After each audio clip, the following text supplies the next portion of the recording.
dag så vil jeg jo fortælle lidt om verdens største mysterie. Altså der er mange, der tror, at det er pyramiderne eller universets uendelighed, men det største mysterie, vi har på planeten, det er faktisk seksuel tiltrækning. Det er så stort et mysterium, at selv Nobelpristagere og jægersoldater og alle mulige andre elite mennesker, de ikke kan finde ud af det. Jeg har øvet mig hele livet. Jeg er stadig en nybegynder.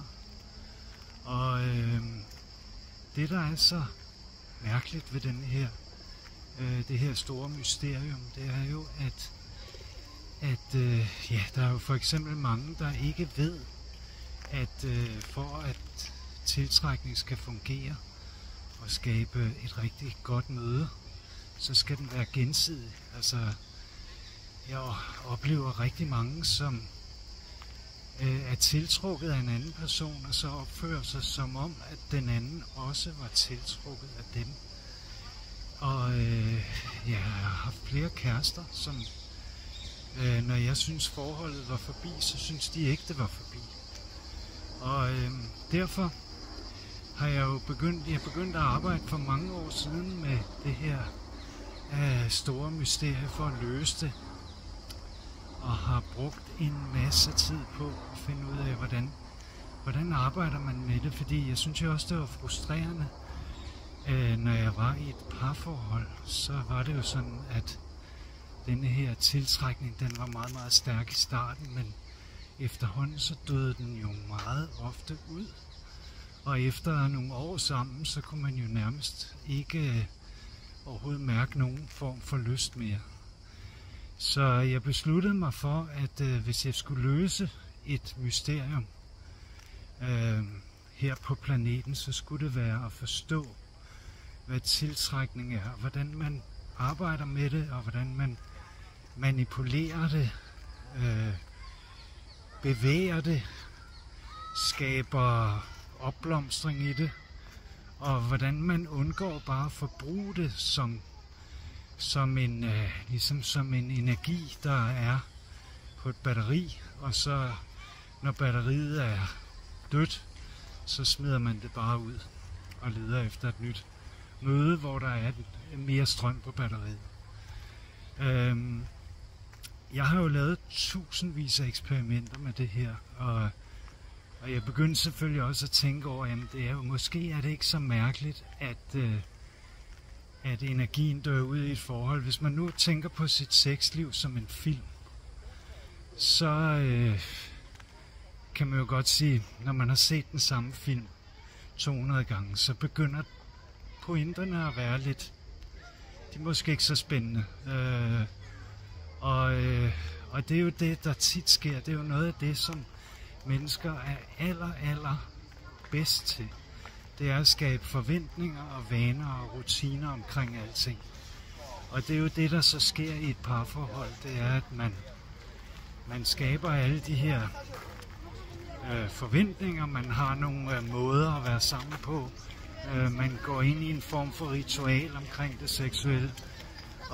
Og så bliver det sådan et gentagelsesmønster med nogle små variationer. Og det bliver lidt ligesom den her film, man har set 200 gange. Og det kan jo egentlig slet ikke undre, at energien den dør ud efter et halvt års tid, eller hvor lang tid der går. Så spørgsmålet er, og det har jeg jo så arbejdet med, fordi jeg jo med tiden blev så interesseret i det her med tiltrækning, så jeg begyndte at have klienter, der gerne ville arbejde med deres tiltrækning. Jeg blev også rigtig god til det i mine egne forhold.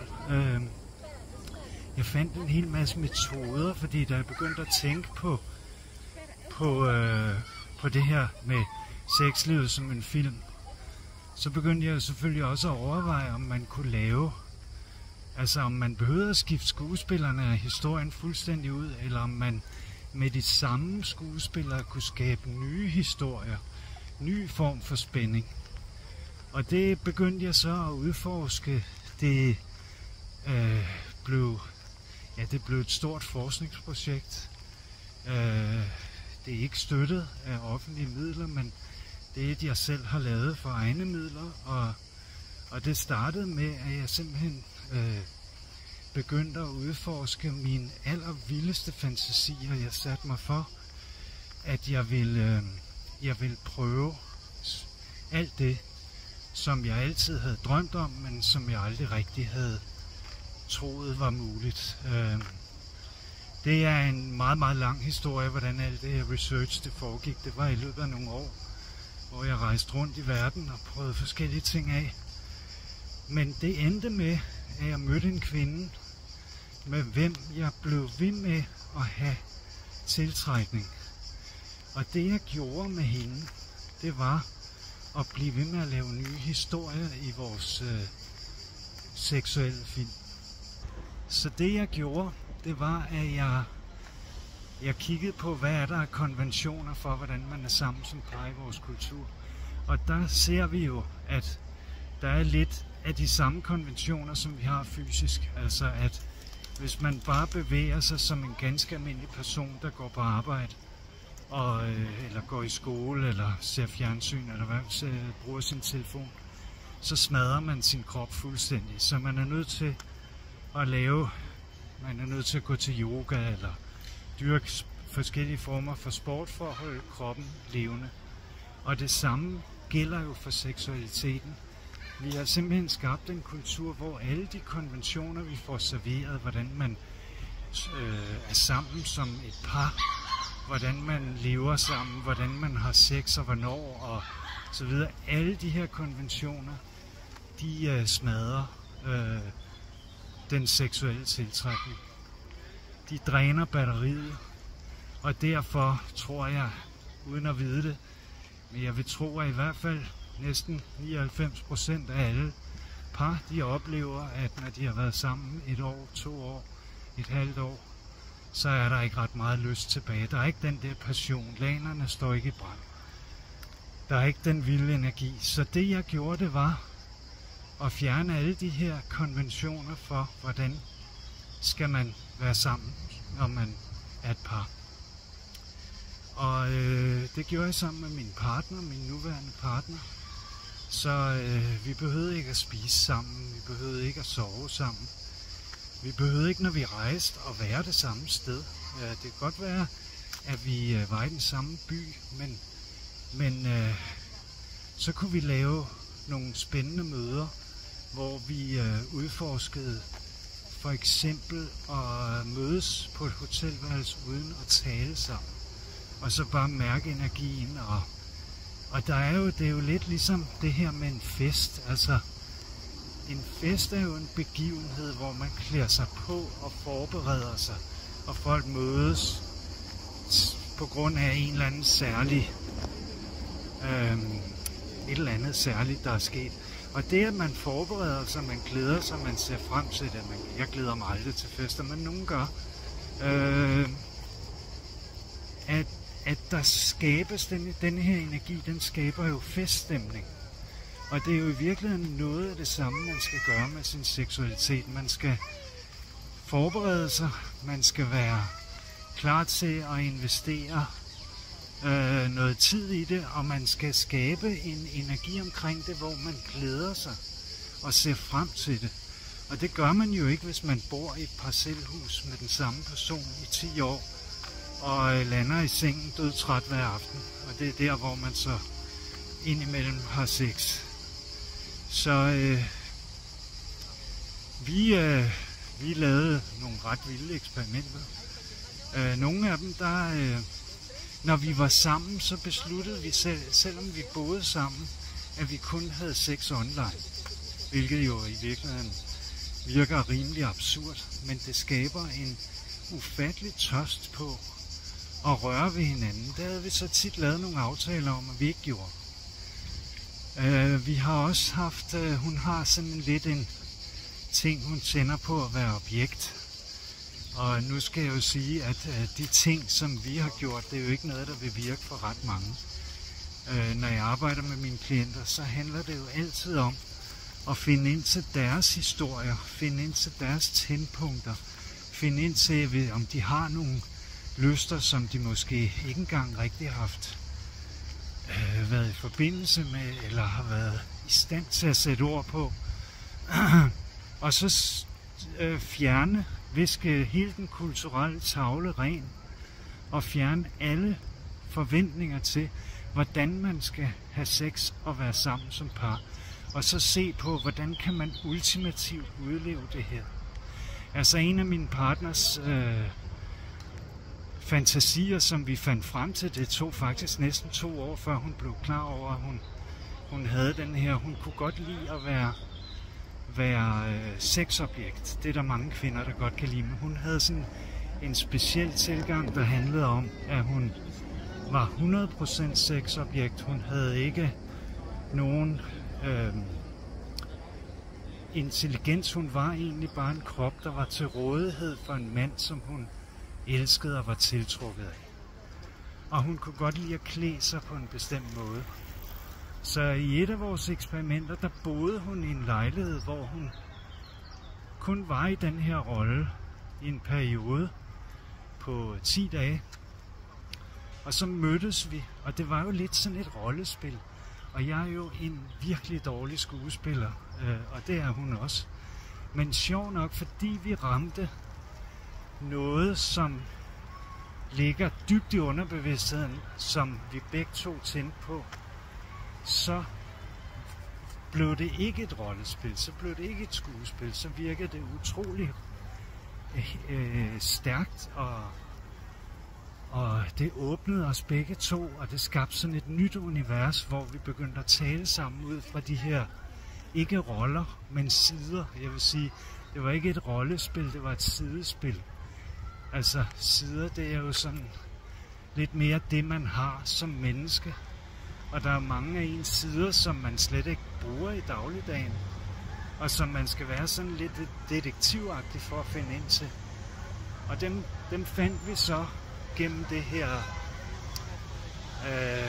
sidespil. Vi brugte lang tid på at forberede det, og da vi begyndte at mødes i de her roller, der fandt hun ud af, at hun var nærmest ligesom bare en robot, som jeg kunne kontrollere. Men samtidig var hun ikke det, man kalder en underdanig. Hun tændte ikke på, at hun blev bundet og blev behandlet som underdanig. Jeg har jo været dominant i mange år, så jeg skulle sådan ligesom lige finde ud af, okay, hvordan fungerer det her nye univers? Hvordan fungerer den her nye film?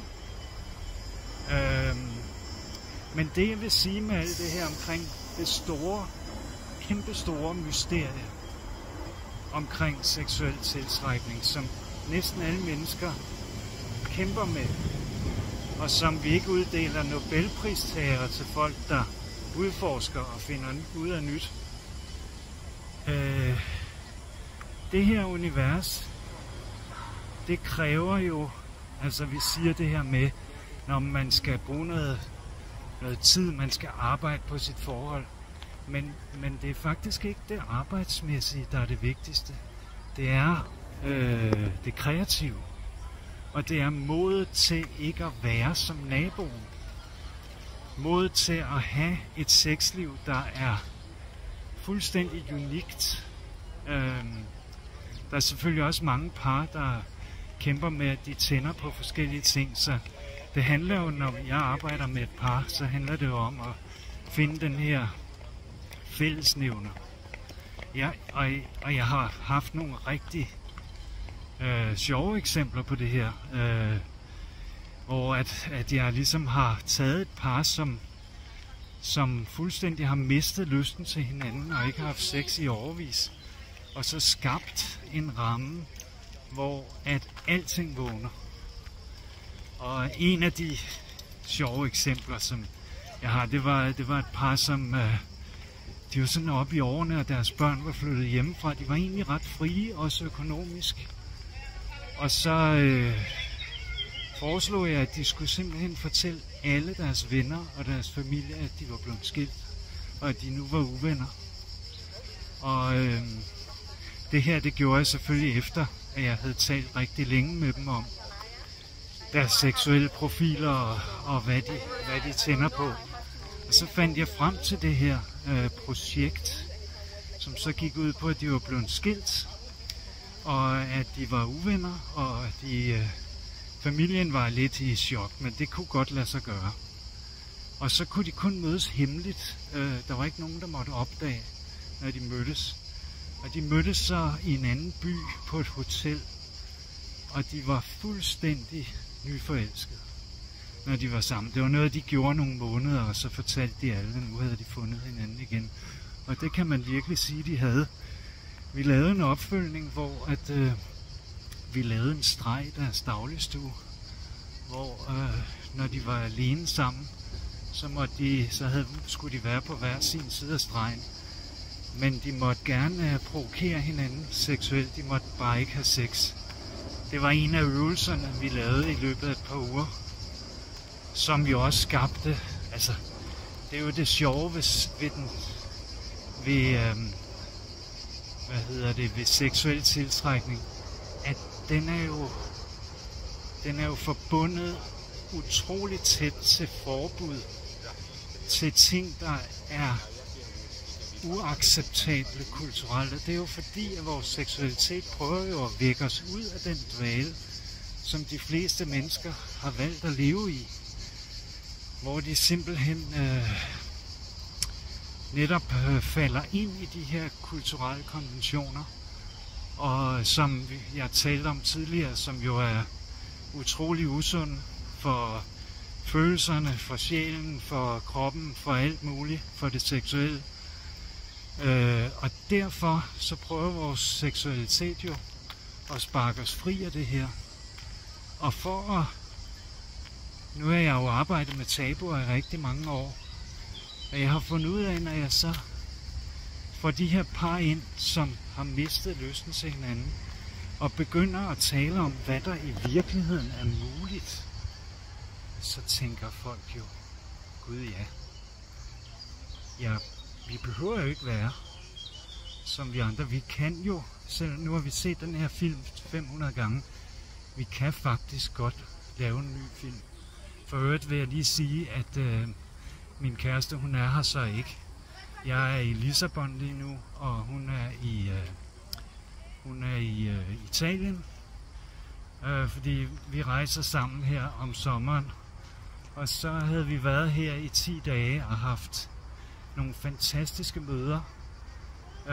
Hun havde boet på et hotel, hvor der er sådan en ret speciel stemning, som får noget frem i hende, noget af hendes seksualitet frem i hende. Og jeg boede et andet sted sammen med en ven, hvor der var sådan lidt mere mandehørm. Og så havde vi sådan nogle romantiske middage og spændende møder om aftenen, spændende møder om morgenen, lange gåture, hvor vi ligesom har bare boostet vores energi. Og så efter 10 dage, så besluttede vi os for, at nu skulle vi lige tage en uge hver for sig. Så er hun i Italien, hun rejser og sammen med nogle venner. Og jeg går lige og fordøjer det her møde, vi har haft. Og så har jeg fundet, jeg tror jeg er ved at have fundet historien, som vi fortsætter med, når vi mødes igen. Og det tror jeg, det bliver måske i Budapest. Det skal jeg lige tænke lidt over. Og have tilladelse fra mit objekt. Der var lige et par ting, jeg glemte at få med her i videoen, og blandt andet synes jeg det her emne med, at når man lever som os, og lever mange forskellige steder, og ligesom lever ude for konventionerne, så det koster jo en masse penge. Og hvordan gør vi det?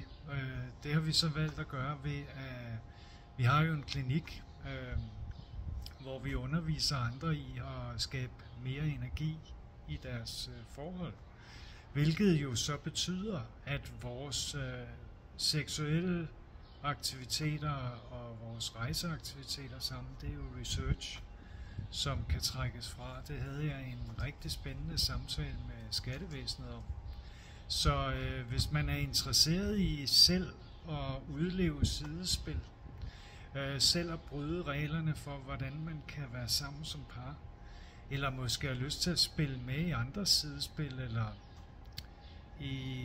er andre, der spiller med i ens eget, så har vi et meget stort netværk, og man er altid velkommen hos os til en samtale, hvor vi snakker lidt om det, og selvfølgelig også kan tale om hvordan man får et fradragsberettiget sexliv.